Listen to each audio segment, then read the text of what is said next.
Hello, poetry lovers. Before I start, I was practicing today these poems, and I got a little surprised that there was so much love in them of various kinds that I hadn't noticed. So I guess if you decided to make a list of all the love poems written in North America for the last 100 years, it'd be a hell of a long list. The point being that love appears in what we write so much because it's so damned important. So I'm going to start off with a love poem that's clearly a love poem, a relationship of love. It's called We Get Along So Well. One reason we get along so well is she's a foodie, and I'll eat anything she makes at home or chooses from a restaurant menu. Then there's the thing that I'm a jazz fan. She likes Howlin' Wolf, the blues singer. Since a lot of jazz is blues-based, such as the famous John Coltrane album Blue Train, we're copacetic there. She always has a great haircut and she generally presents herself well. I tend to forego a haircut, and I wear the same clothes for days, but she accepts me as I am. She's in tune with nature and goes to bed as soon as it gets dark, which is very smart. She gets up early in the morning full of beans. I go to bed somewhere around midnight, stay awake reading and doing my insomniac workout, tossing and turning into the early hours. I get up at the same time she does, but I am cranky and basically low functioning all day. This state of affairs really annoys me, but it doesn't seem to bother her. She's used to it, I guess. Often when I look at her, I feel love. And I want to say out loud, I love you, but I don't. I can tell she loves me when she wags her tail. I reward her with a milk bone.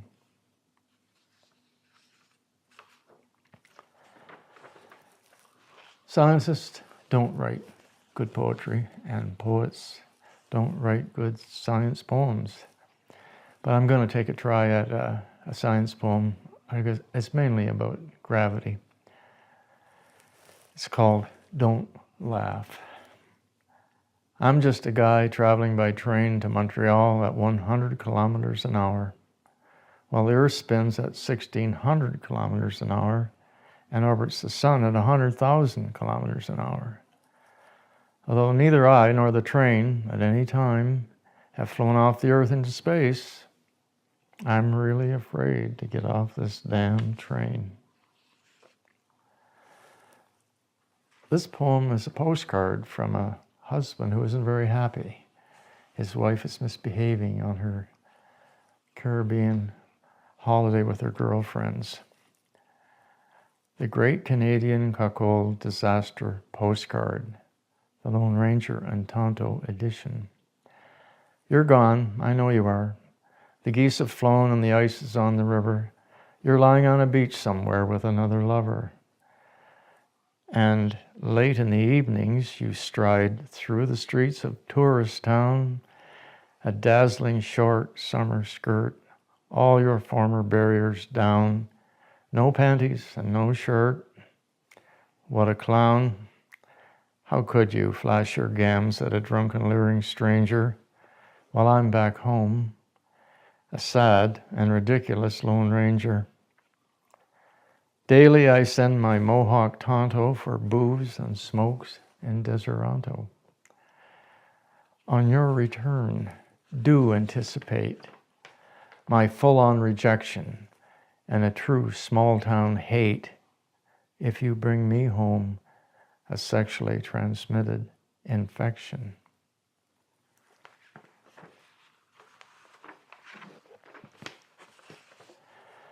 A poem about a couple of guys who were incarcerated a little too long. Prison poets. We had completely forgotten what freedom was, the feel of it on our skin, the scent in the air, the power in our lungs, how it had got the best of us in our younger days when blood drunk and high on oxygen. We did some bad things, not meaning to really, filled with uncontrollable force, harmful to ourselves and others. In the exercise yard, even that tiny whiff of freedom could drive us completely insane, so inflamed that under lockdown we tried to kill each other with shivs made from ballpoint pens or spoons. We had not completely forgotten women, although when a face was conjured, it was never more than a blur that faded out, the way a long-gone face will. And as we wrote inept love poems to our lost loves, over the years we began to realize all we had left was cock sensation, the touch of women on fingertips, the warmth of the sleeping lover, the quiet gravity, completely lost. The guards are dead. We are hurtling through a drab suburb in a stolen car, a street close to heaven, I guess, to find Bill's angel. Bill steamed up and unreal. You probably know where this is going. We have to break the door down. She is hysterical, screaming, crying. She has forgotten more than we have and won't share. She has burned all Bill's love poems. The cops not caring anything about any of this, about the freedom on the skin, the scent, the power, just firing wildly. Too scared to stop or consider the touch, the gravity and warmth, the poetry of love, the way memory works or doesn't.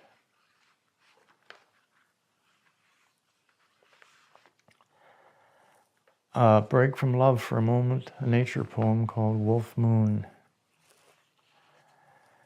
In moonlight on the vast still tundra, his soul landscape, a solitary gray wolf lifts his strong muzzle high, sweeps it side to side, mapping heaven, his spirit rising toward the light, an impulse to comprehend the stars, silence, and space. He howls quietly, silver vowels and copper consonants, mined from the ancient wolf drama of darkness and life, death and life in the time of primal order. Flowing cadences as from the glacial stream, curling through a gravel bed, an exhortation to honor the wide snowscape, the scent of ice on the air, the mystery of the white moon. This is the poem that is a surprise, or was a surprise to me. The brain will do amazing things for you. And I was half asleep and I got the first line, so I turned on the light and started writing. And the whole poem just came out as if I clicked print on my computer and the printer printed the whole thing out whole. It's the kind of day when. It's the kind of day when you can't attach yourself to this world, so maybe you write a poem for something to do, and after a while, the details bring you to a place where you help people with thick ropes tie down a huge tent, and you march in with the clowns and the elephants and watch the flying acrobats gracing through the high air, and the fellow on the tightrope, fiercely gripping his heavy pole, is fearful. But he's going to try to make it. A resolute thought solves a problem. Put on your top hat, white tie, and tails. Be the ringmaster. Look at this. Children clap and laugh and spill their drinks and gorge on popcorn and get happily sticky with pink cotton candy. That poem surprised me in a way too, because I hadn't had any contact with circuses in any way, but there it was. So I wrote another one called Freak, and I hope those freak shows are no longer a part of the circus life. But freak. A recent wonderful love affair has come to the man with a horribly disfigured face who works the freak tent. He makes love to his dearest in the dark. Their passion is like this: gripping, urgent drama, tears covering two faces, the wonderment of overcoming tragedy.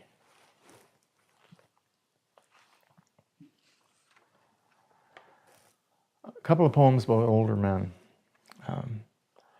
Once you become one, you understand some of the things you didn't used to understand about their behavior. Autumn nights. In the family, there is a basic puzzlement about grandfather, who loves to sit at the window overlooking the fields and watch the light fade in the trees, as if his life is draining away. Not so.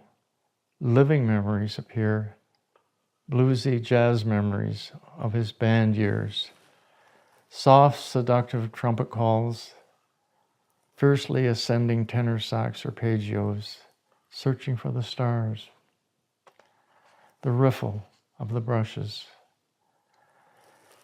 He waltzes with old loves and new fantasy loves. He feels no desire to explain at the family supper table. Letting go. I'm trying to picture my father, and the image that comes clearest is him asleep on the couch, flat on his back, Chopin's nocturnes playing softly on the stereo he built. His head propped up on pillows, his arthritic hands twisted, folded over his chest, and the book he was reading open but face down on his stomach. He looks very content, always meticulously clean. He wears an old flannel shirt, slightly frayed, and corduroy pants, slightly faded. When he walked into a room wearing those clothes, he had the air of everything that could be done has been done and it's over. He was quite comfortable with his image, and remembering him now makes me very comfortable with mine as I slowly become him.